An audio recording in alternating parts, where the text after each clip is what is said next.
Data rarely arrives on your desk perfectly clean and organized.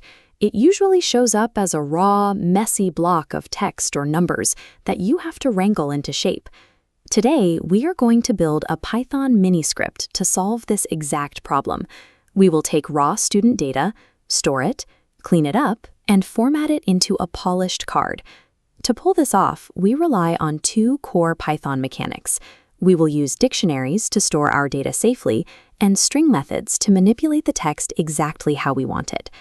To follow along, open your code editor and create a blank Python file.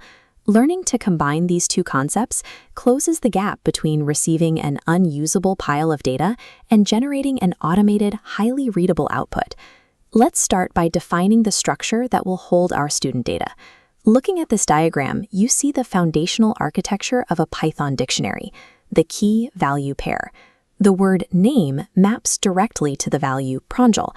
This works like a physical book. The key acts as a lookup word, directing you straight to its corresponding definition.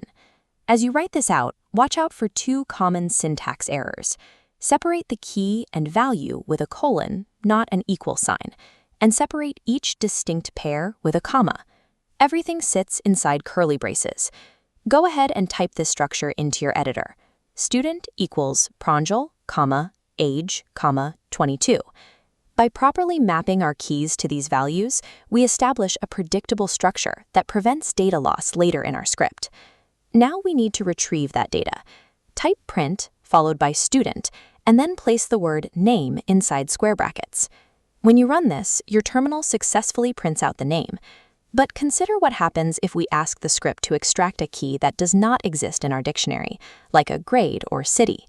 Because direct bracket extraction requires exact matches, asking for a missing key will cause your entire program to crash instantly. This brings us to the access values block shown here. Instead of brackets, we use the .get method. If the key exists, it returns the value.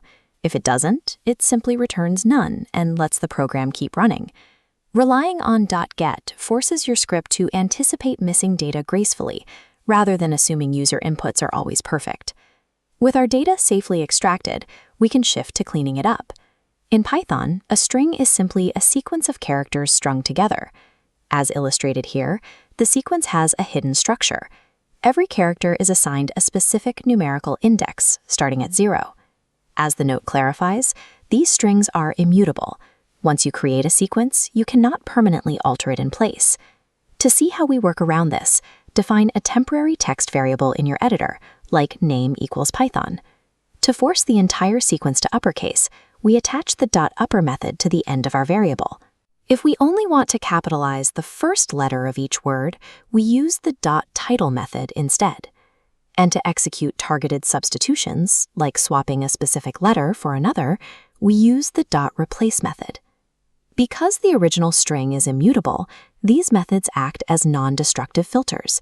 They generate a clean new variation while leaving your original data completely intact. Now we face the final step, merging our dictionary extraction and our string formatting into one cohesive output. We do this using an f-string. This format allows us to embed our dynamic variables directly inside static, readable text. Looking at this snippet, the syntax is specific. You must place the lowercase f entirely outside the quotation marks. This is what signals Python to activate the formatting inside the curly braces. Type out your final print command. Inside the f-string braces, call your student.get method for the name and immediately chain the .upper string method right onto the end of it. We are now extracting the data, applying a non-destructive uppercase filter, and embedding it into a sentence, all within a single line of code. Go ahead and run your completed Python script. Your terminal now displays the final output, injecting the retrieved student data exactly where it belongs and perfectly capitalized. You started with raw, unstructured dictionary data, applied resilient extraction methods, and passed it through a non-destructive filter to create a clean f-string output. Looking at these method tables, you can see options to take this further.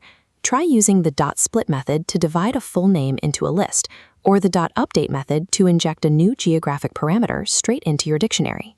By utilizing dictionaries for structure and methods for formatting, You establish the foundation necessary to automate complex data tasks.